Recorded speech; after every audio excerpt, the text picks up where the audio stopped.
Hello, everybody. This is Empty Turtle. We got a good one for you today.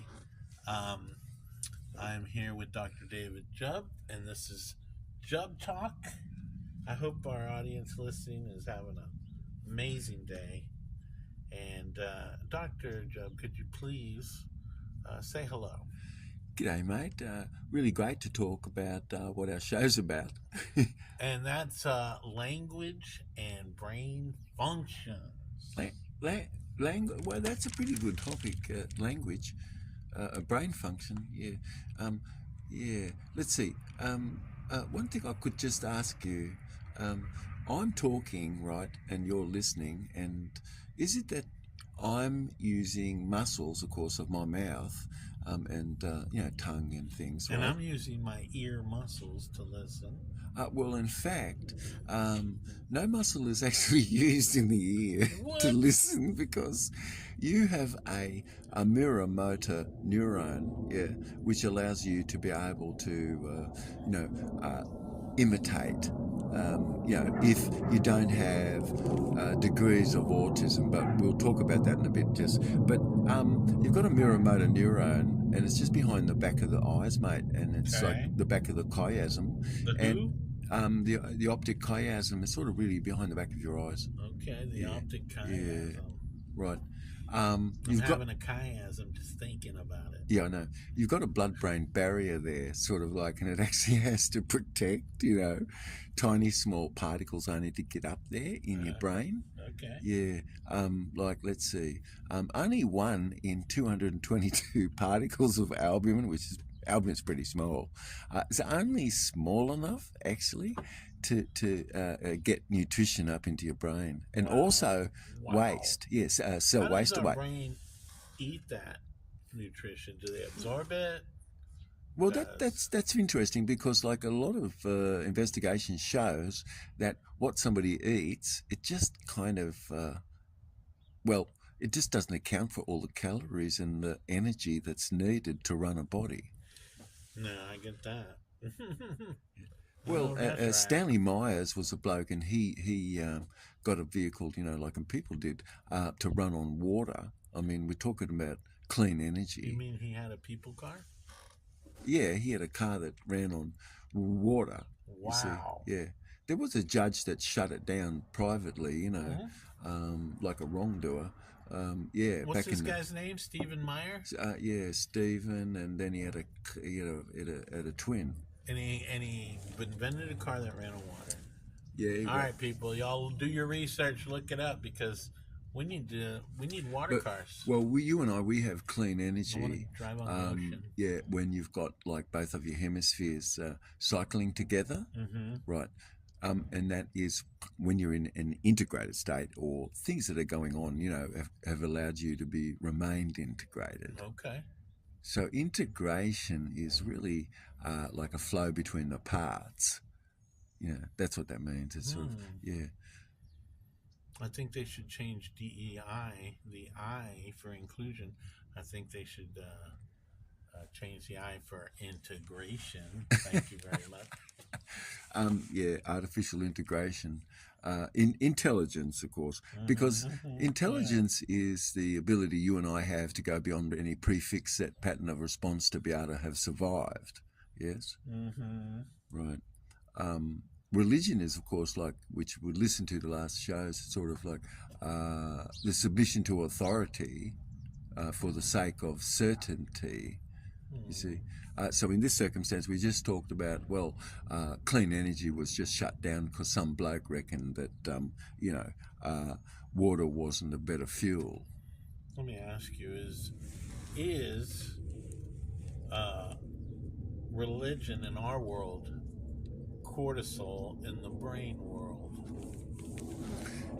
Control.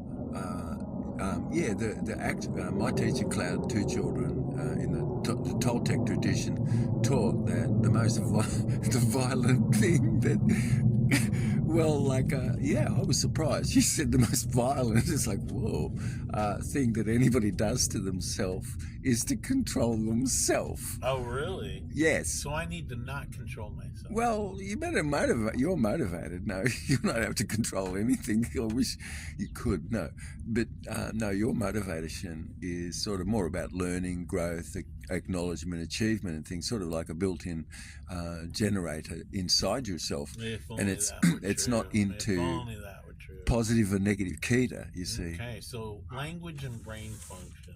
Yeah. Does language give away our brain function? Language expresses itself from integration. It expresses itself from the behavior of congruence. It expresses itself from the behavior of, you and I being associated to some subject matter. Okay. And what about, so we got our brain function, our inner dialogue, then our outer dialogue, right? From the brain to the world. Our brain, inner dialogue, outer dialogue. And that's how we communicate our beautiful ideas with each other and invent wonderful things and expand into the future, right? Okay, so we're talking about a spontaneous creative intelligence, which is you. the primary principle of the Toltecs, but also coming back just a tiny bit, the control thing really was because I dissociated in myself from what I should get done or something, and I got distracted by lots of things, and I saw that lots of things was distracting me. And then the other control thing that I did would have been, I interrogated something part that would cause some bit of myself to have felt small, and then the other thing that I did was to have felt, if I don't do this, if I should or I have to, and it's like these are things that are more intimidating. Those are the four forms of control, basic. But as you just said, let's see, I think the last thing you said was that basically people listening could know there's a map. That's right, of reality, and it's not reality, of course, as you said. It's a map, and it can be an approximate, hopefully an enriched, embellished map versus one that's not too embellished or enriched. But it is a map, and we get a map because we have a process in our brain, our behaviour, that's about generalising. And that's one sort of a thing that you'd have to put into the mathematical equation. The other one is that you have to have deleted a lot of information, of course, to have come up with something, because consciousness itself is only 7 plus or minus 2 chunks of information at any one period of time. So far we've got 2 processes. We've talked about one more, and that is that you have to have constructed things. So you've generalised, deleted, and constructed. These are 3 sort of brain processes that allow you or I or anybody else to sort of have a map, but the map, like we said just then, like you were saying, could be something which is about flow, could be you being more present because of the way that you're behaving. Not only our language. Our language gives away what our brain is thinking. Body language. Well, interesting, because non-verbal is something which is 90% of a communication. Really? And it changes the way some inflectedness and things like that is. And it causes sort of bifurcation moments, which bifurcation moments are sort of when you've got something coming to begin and come from something else, like the sound pop, or like click, zip, or or ka-jump. It's like something has gone in, or whoop whoop. You need to do something. So these are examples of onomatopoeias. Onomatopoeia. I like it. Onomatopoeia is Wow. That's an onomatopoeia. Yeah. Okay, wow. Onomatopoeias are things which in our behaviour cause like bifurcation moments and things like this, because basically you could say that people who are making decisions really well, they are having access to their feeling, their kinesthetic self, then their auditory self, then their visual self. Yeah, but if you have the criminal conversion of the title of yourself so that you're not a man but you're the son of a purr, for instance, then and you didn't know it, but it's like a trickery going on, sort of like with words, basically. Mm-hmm. And there's phonological ambiguities in some way, because, like, if I said America, for instance, somebody would think, oh, that's from the land, that's one definition. A republic, constitutional government sort of thing, that's another definition. And another definition, which is the primary definition, which people could be thinking, is a corporation itself only. And that meaning, like in its all caps self, a corporation which is owned by private people in a faraway land, you know, and this is sort of like problematic for us, basically. But you just only say that we've got free and clean energy, and where two light waves are phase conjugated and played against each other, they're not exactly equal at all, and then something gets left over. It's called a residuum, and that residuum gets added up, and this is what is collected to make free energy, or 0 point energy comes from it. But you and I, we have a static B field and a radiant energetic dynamo within our mitochondria, and you've got zero emissions like from that. Of course, in the past, red mercury was so sought after and kept precious because it was used in all the devices and things. Red and mercury? Blue dye. These were things which was the most expensive types of ingredients that were made or passed. But yeah, the red mercury was used for more free energy device and things. Viama, an inverse gravitational craft, of course, flown via remote control, go back into the 1600s and 1800s into India, of course, which most people, if you open source, you can see these things. But you could really read about that a bit more, you know, for people interested in the path of hollow bones by going to jubbtalk.com. That's amazing. Inverse gravitational remote control we're talking about. But we don't have Toyota, in this golden age, well, you've got Toyota injecting water into the engine as a solution. It cools via the water itself, and they're very light engines, like radical, you see. I like Toyota. And did a bloke not run a car like we started off talking a bit about at the beginning across America on a water-filled cell, which really only had used about 4 litres of water or something. It was really not much. Right? Yeah. And it did 45 kilometres per litre or something. But a court as recent as 1996, right, froze that we started to talk a little bit about. But the whole free energy movement was shut down there, under Vice Admiral Corsi, and that Vice Admiral Corsi sort of run for the Crown, and CB Cower, who's into oil, but how do you meter water, which he's got free energy, just to, you can use this, see. So that bloke said, oh, no, you can't get hydrogen from water, that's wrong. And it doesn't burn hotter than carbon, that's wrong. It's just such a lying, crazy muck, right? Well, here's what's going to happen. But anyway. We're going to have water vehicles, and guess what?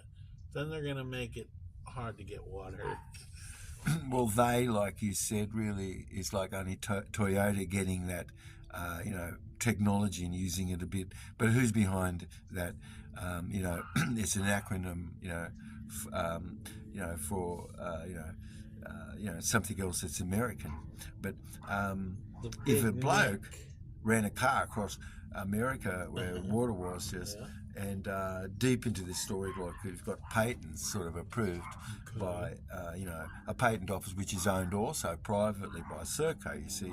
You've got Stanley, of course, like in the story there, you've got his twin and Stan and Steve, and so you've got 200,000 others who were waiting in line for a patent, and he just gets his patent, wham, bam, thank you, ma'am. Patent. Well, it's just like I said, what's going on there, you see.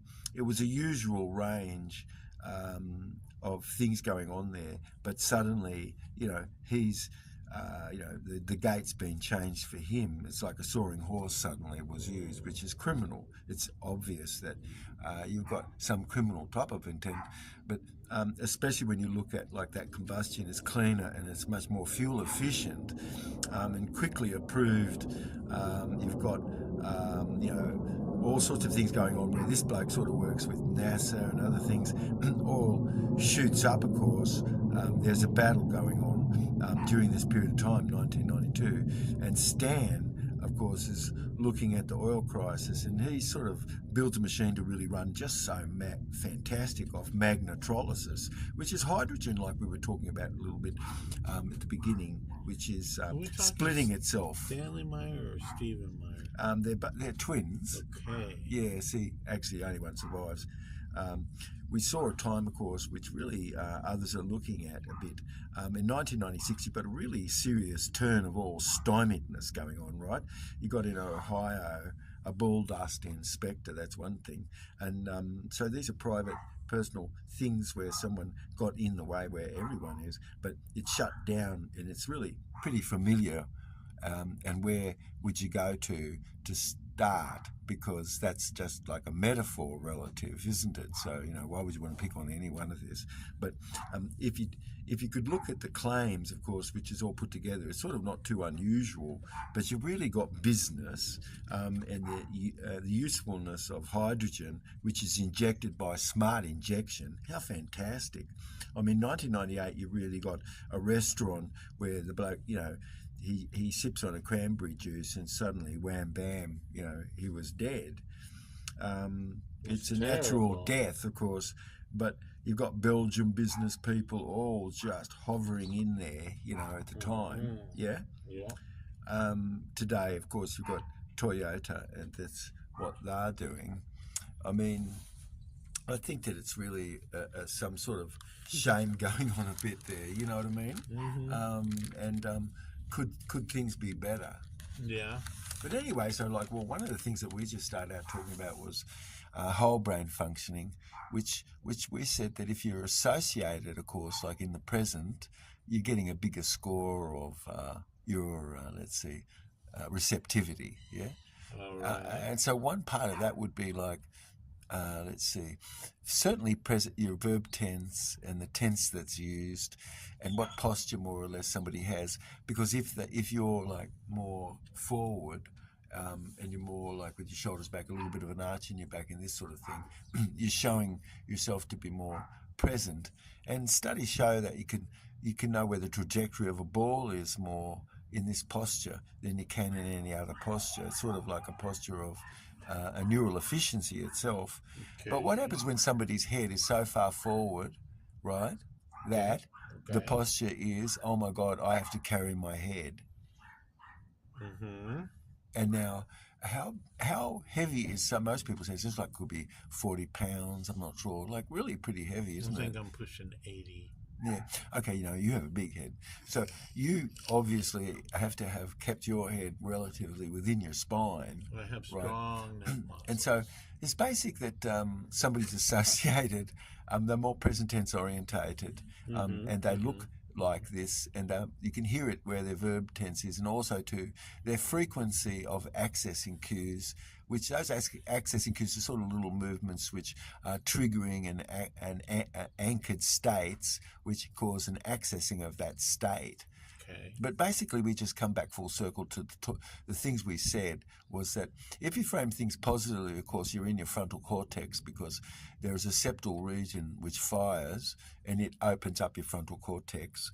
And if you're in aversion, it shuts that down. Really? Yeah, so that's the amygdala.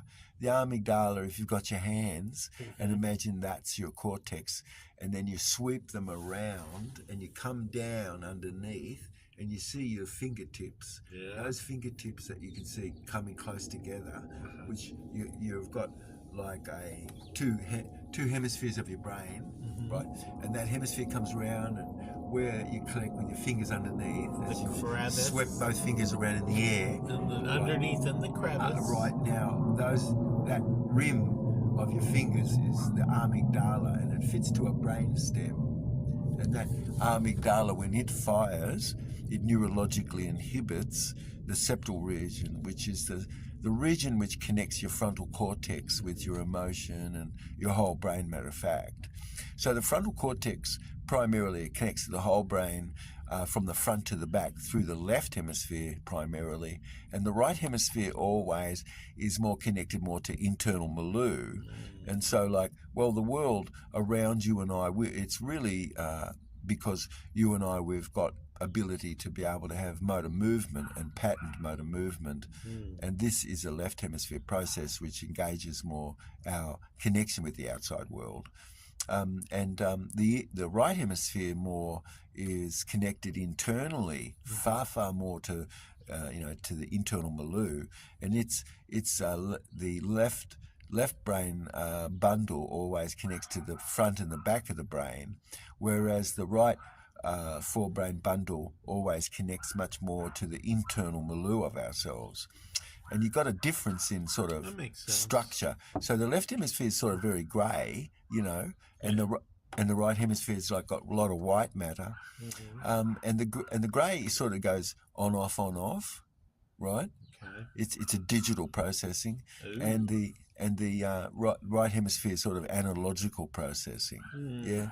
So that the right hemisphere is analogical? Analogical. Okay, that's a lot cheaper. Right, in memory. Than the digital. Right. So memory of speech is engaged more in our left hemisphere. A visual memory, for instance, is going to be more in the right hemisphere, the back of the brain, in your occipital lobe. So when you use your brain, like you go kinesthetic, auditory, visual with your language and the things that you're listening to, right? You've got a patterning of more whole brain functioning versus somebody who's just going, getting, having, doing and feeling, and they're only ever giving you a representation of a feeling sense, but they don't ever exit or access information from auditory, nor do they ever exit or access information visually. And this is called a stuck state. Where somebody's in a stuck state, you could see because they're not making decisions, they procrastinate a lot. They have a lot of illiterate language. Yuck. And they fill the space with this because it's controlling of everyone and themselves by being dissociated, like we started to talk about full circle, and then we said the other one was distracting, and then the other one was like my interrogatedness of myself, or the other one would be inside myself sort of intimidatedness. I mean, those things sort of are controlly. It's interesting. Isn't it funny how our brain looks very similar to our butt, right? It's just like they're reverse, right? It's pretty amazing, I think.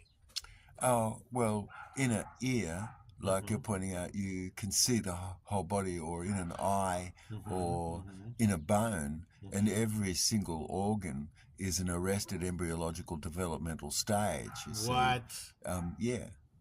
Okay. And so pressure and things caused it to finally complete where its differentiation was, where it was within a 4D printing, you see. Well, I think humans are made in a way where they're very efficient, and maybe they just didn't want to be more creative for the butt, because I'm sure the brain came before the butt. Well, when you can look at the lips, you can see things that relate to your intestine. When you look at your eyes, you can see things that relate to your stomach and your digestive tract. And when you look at the physiognomy of, for instance, like let's see. Well, the face of ease is about eternity more, and more like a sage, versus the face of someone else, which you would always see creased really, and you'd often, always, never not, but the brows would be furrowed like crazy. Like and mine. Well, you've got next to not too many wrinkles. I don't know if that's just genetic or not, but it's just something like have saved you. I don't know, genetic was. But well, anybody can screw their face up. But it is interesting that where somebody's sort of pleasant, you'll notice if they could look at your lips, you'll see that they turn up. And then, like, most people's lips, they're turned down. Like, your face got frozen, you see. You got to have a look in the mirror. But you could look really mean as cat poop sort of thing. Well, the thing is, right, I'm extremely humble, and I don't like to show it. So sometimes I'll go take it too far. Well, Why not? but it's true that, like, in your nose, you could see, like, your whole self. In your face, like, in the head, like you're pointing out, you can see the whole body. That's right. So in a bone, like your right metacarpal on your right in your hand, that could be red, and you could feel where congestion is in the whole body, all the way along that bone. Because why? Well, because when you were only 6 cells and every cell grew from every other cell, everything is still connected to where it came from. And even though, like, the arm separated out and became a limb, it actually, like the forearm, part of it grew out of the cells that occupy your liver. Like 6 degrees of Kevin Bacon.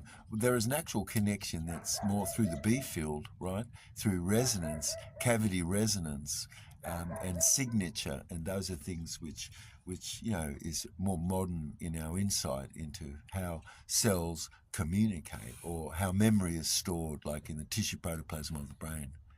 I would imagine, since we covered that cells are conscious, or each individual cell's conscious, I would imagine that they talk to each other.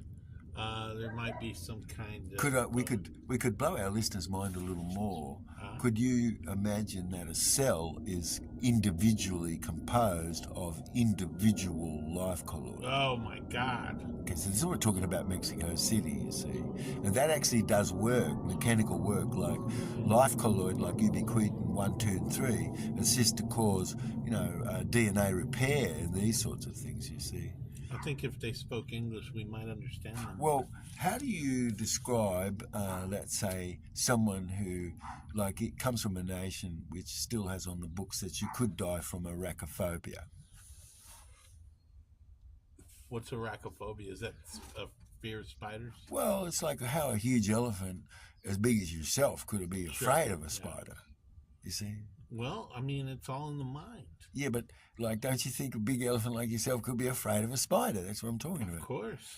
Well, absolutely. Well, but yeah, then Richard the Lionheart must be a lot, because it's sort of like going grr, but then going ouch at the same time, you see. Okay. It's Richard the Lionheart sort of thing. Okay. What about the Tin Man? That's a good one. The Tin Man? Yeah, the tax identification number. I can't relate to It's a Tin Man, yeah. That story was sort of, it's got a, Doesn't have a heart. Yeah, that's your straw man. No, that's Tin Man. No, but that is your straw man. I mean, you're all... have a brain. But that's called a civilita mortis, or it could also be an atlanticus or a phyllis nillis before the court. No, and if you didn't know that, the bid bond is yours, and that's the only one where you're the grand whore, you see. And so that pays the bill. Otherwise, if you didn't do that, your body got taken away. How does a duck pay the bill? Yeah, it's interesting. See, that duck that's an example of a phonological ambiguity. What? Yeah, duck. You have to duck. Ooh. Yeah. Okay. But what if I said you have to feel light in your mind to see? Well, I can do that easy. Yeah, but you'd have to feel light to see, right? I can feel light right now. But I mean, okay. But light could be flooding into corridors, right? Sure. And I open those corridors up? Yeah. But, okay, so they'll light them up. Where conflictedness was, it sort of could be growing back up again, so that integration, associatedness, and congruence was, or is, and this is sort of like a smart contract, you see. Yeah. Okay. So what about smart contracts? I mean, you couldn't have criminal conversion, like you'd have to have man or woman, right? Why can't contracts use layman terms? Yeah, or easy words. Yeah, no, they are. Are they? Because a kangaroo is put into the same category as living. A kangaroo in court. Well, no, kangaroos are living, I'm saying, versus, alphabet soup land. Do we have any animals that are not living? Well, a creature of our mind. Okay. Exactly. A creature of our mind. That are not living. What's a creature of our mind? How about Casper the Friendly Ghost? I like Casper. He's what a nice about guy. The U.S. Corpse? Oh, you mean core? corporation. Well, I just mean corporation, period. U.S. corporate. Let me tell you something. If we're going to be surrounded by corporations, at least I'm working for the U.S. corporation, the best one out there, right? Right? A best one could be just like what happened in El Salvador, of course, right? Oh, there were 72,000 young boys all rounded up. You could look at that. Yeah. And that bloke that did that, he was trained by the WEF.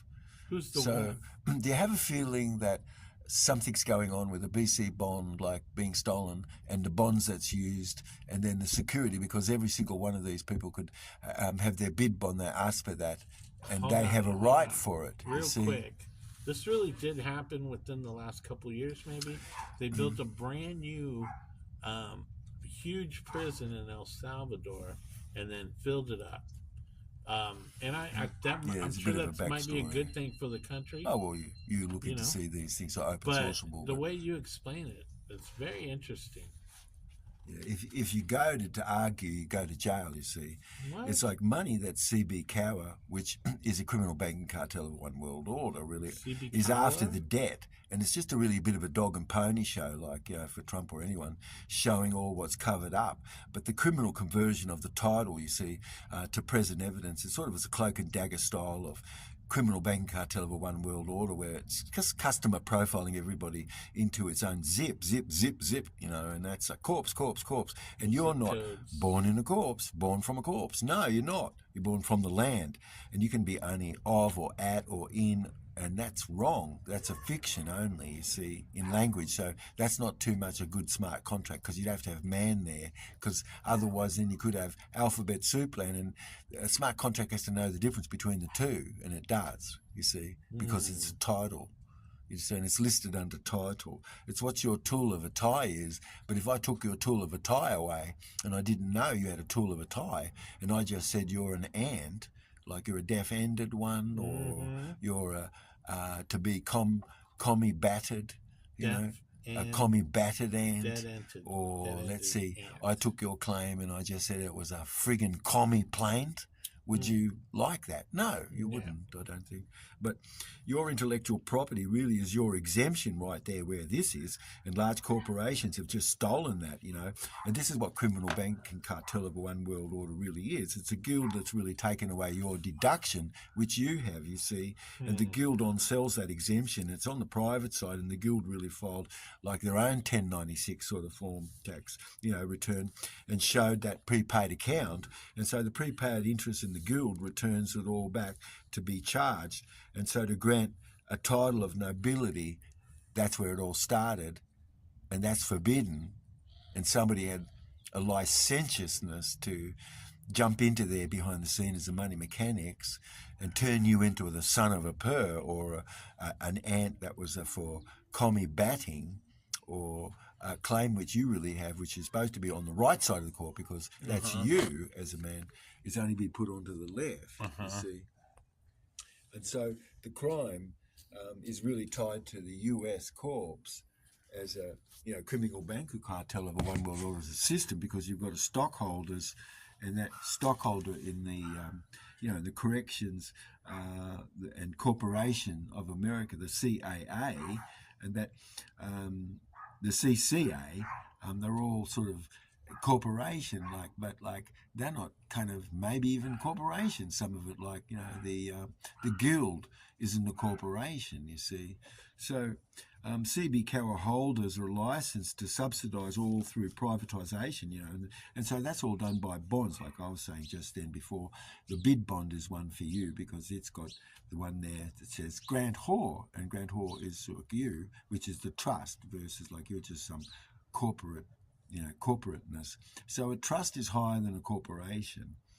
And everybody is under a trust, and then everybody's under a corporation. But you see, are you? I mean, no, but yes, but no, you see, because if you were on top of it, then you would have the chain of command where you've sat and you've seen it sat, and all the laws have been created, and it came from, we're the people, you see, who sit above the Legislative Assembly.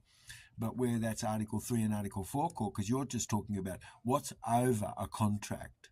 And in other words, like if you have a system and that system has caused you to have taken your right away because they just said you're a drive whore, that's your license.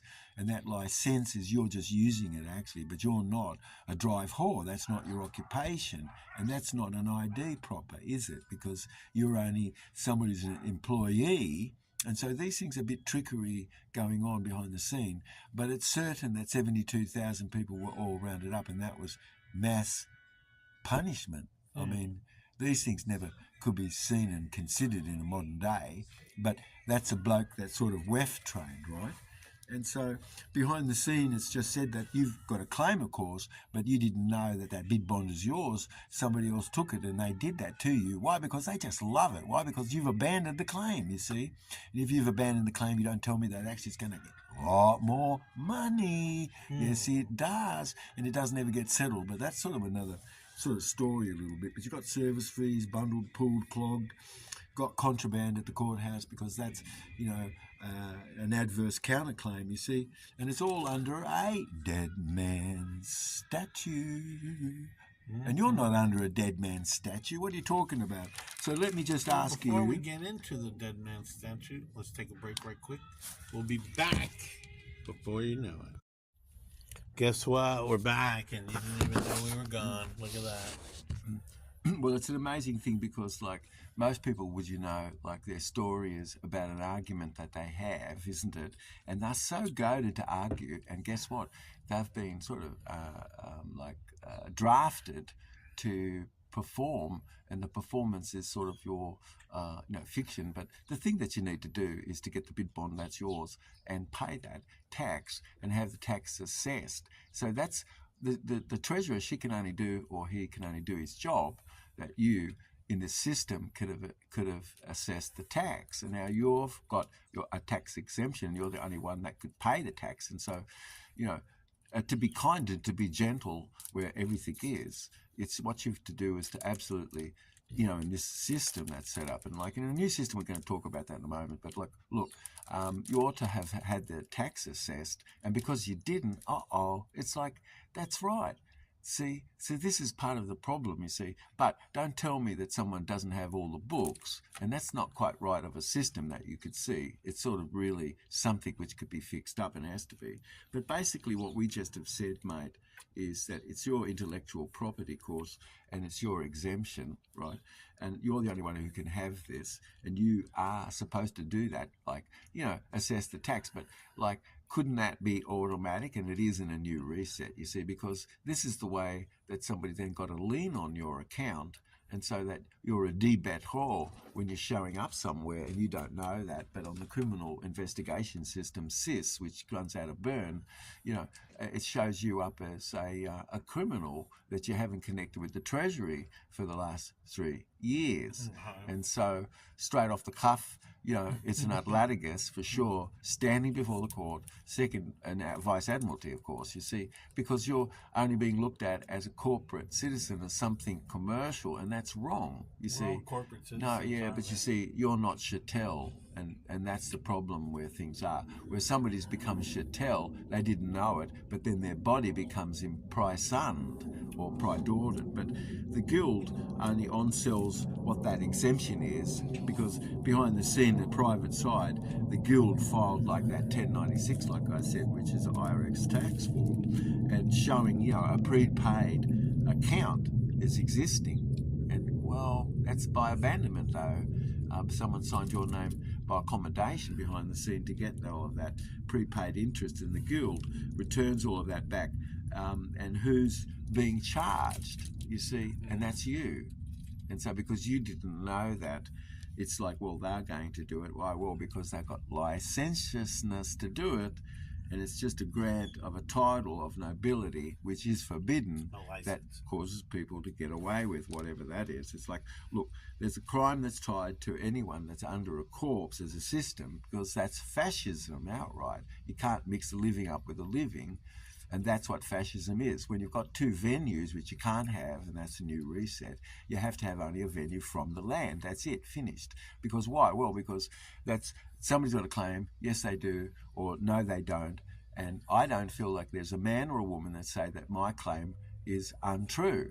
you see. And this is my property, you see. It's my fungible property to protect the value of my signature and all the property that what is. And shouldn't it be that the government is asked to, of course, maximally protect to the maximal capacity that it can whatever your resource is that is your own property, because the definition of government really is that it's only formed to be able to protect private property, you see, and it's your private property. But it's really not good where in the courthouse, which is our public house, which we have common law right, but you didn't know that, and then you suddenly was at a venue and it wasn't coming from the land, it was of or at or in, and bye-bye laws, you see, which these are much lower level of law, you see what I mean? And so you only could hold yourself as a company underneath that as a corporation, you see. But you're assisting the corporation, God help us, by stopping usufructing and things like that. But what about everyone who could just, because of a pocket judgment, have lost equity where they are, and who signed off on things was an infant decedent with hearsay, and that's Article 1 only, and it's supposed to have an Article 3 or Article 8 verifiedness, because you've got bills of exchange and now three-party verification for, and so these are sort of more conditions that relate to the security of payments and things that's like this, you see. But we should be sort of like having a new reset. Are we screwed? Are we screwed? It's wrong, you could say, first, to be corrected, that somebody abandoned a claim, and it wasn't that you knew that. So there was no transparency, of course. And those are things that, if somebody doesn't actually settle the debt, which they can, easy, they're going to argue. And this is the most stupidest thing that anybody could have done. But it's stupid because you've gone into fiction, arguing with fiction. And please, I don't have any argument with fiction, you see. Why should you? That fiction is the fiction itself, but it is that you've got a right to where you are, and that only comes from your tool of a tie. If you don't have your tool to get your tie, what property do you have underneath that, you see, because it's all listed, that's supposed to be, you see. But if the French were given something to do, and to fill out and make a code, and they codified the law and they took children away as being property, and it's your proper cup of tea to be able to feel and the joy that your children have to you, that's their proper cup of tea. That's proper tea, you see. So proper tea is your emotion, that's yours to feel.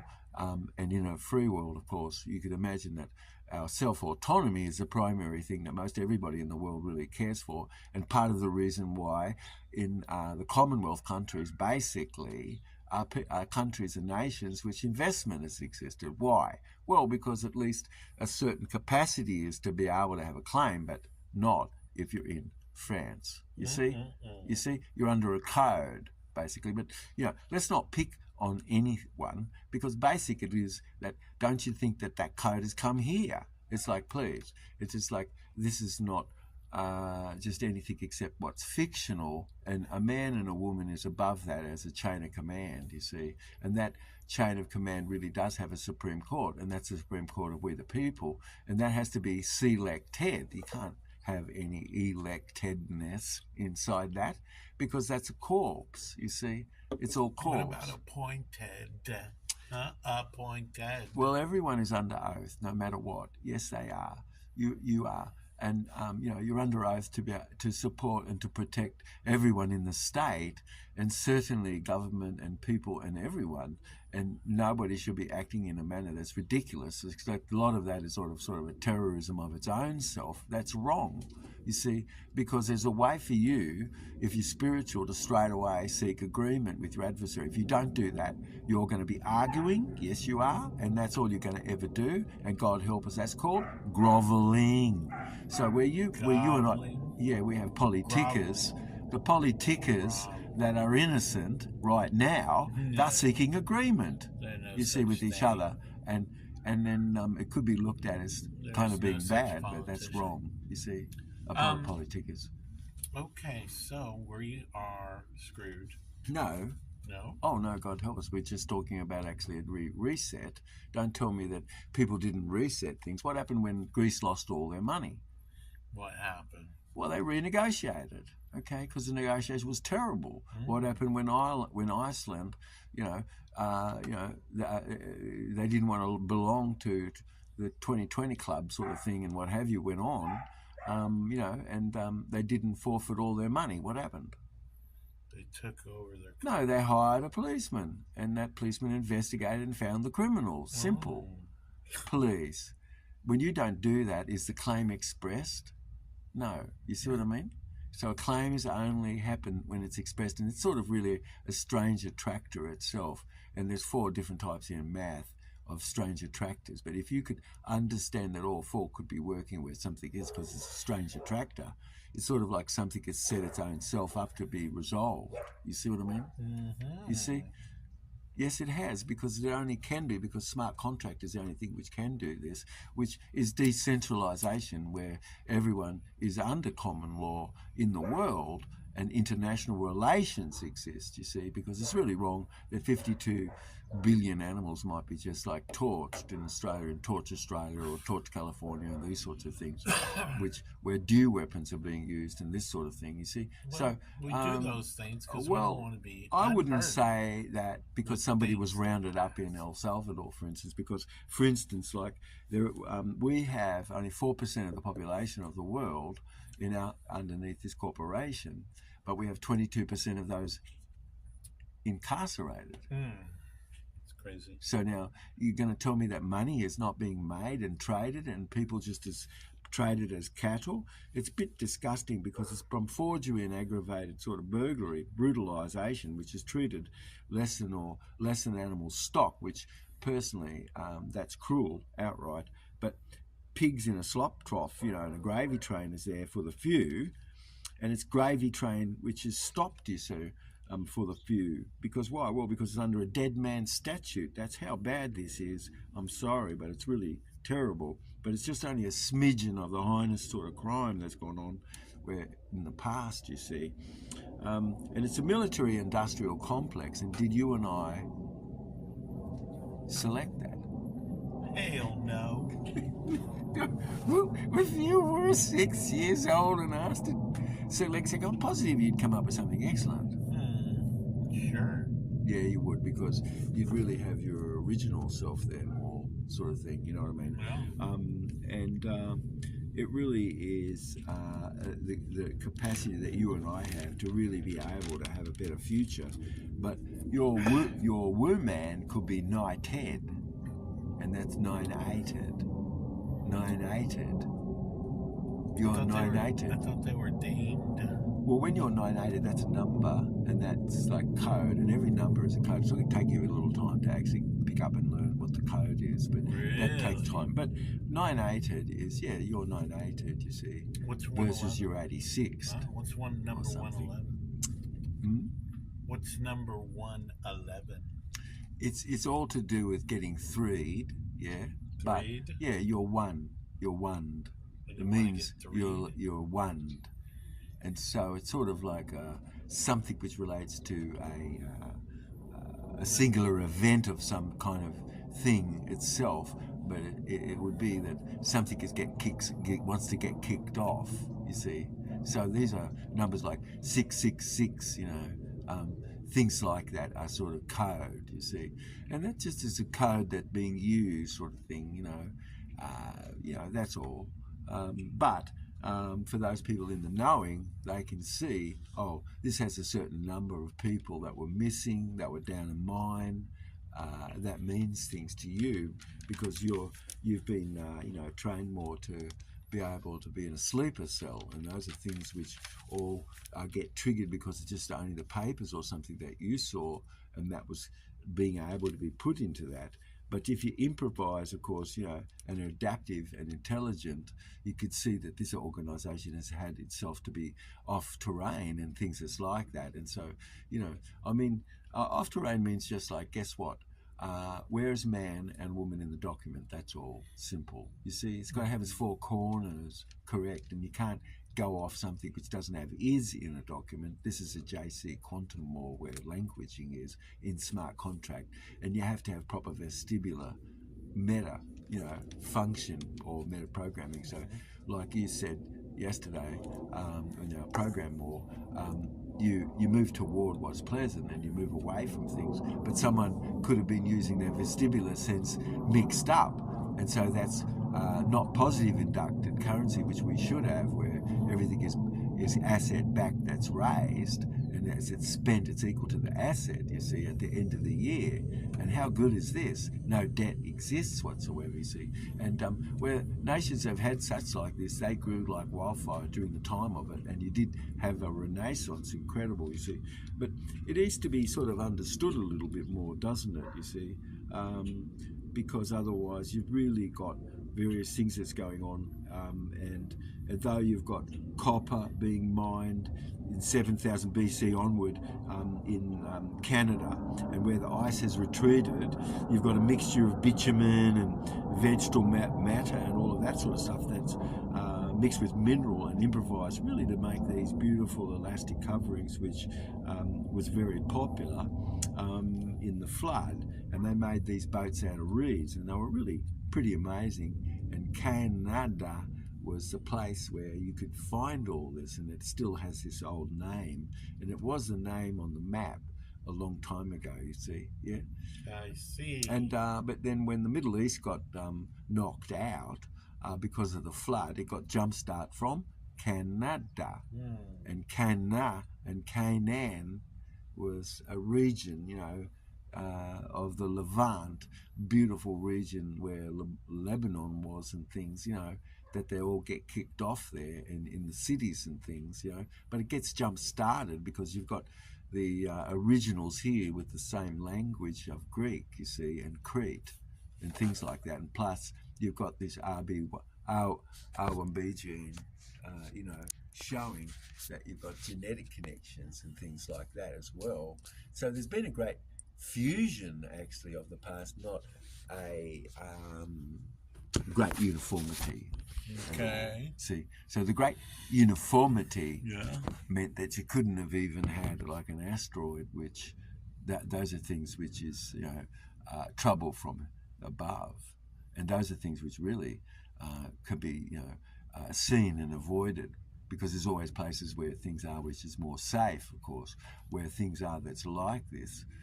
So that was the north, the east, the west, and the south. The news. Yeah, instead of the muse. The muse. But they were really good at putting on shows, incredible, and most of these places were ancient ceremonial sites. The cornerstone was changed, and an architect was set to come in, but that's all bull. And these buildings were never, ever, ever built again. Fascinating. I think humans, I think we need to study them more. And I think if we do our due diligence and research, I think we'll have it all figured out soon.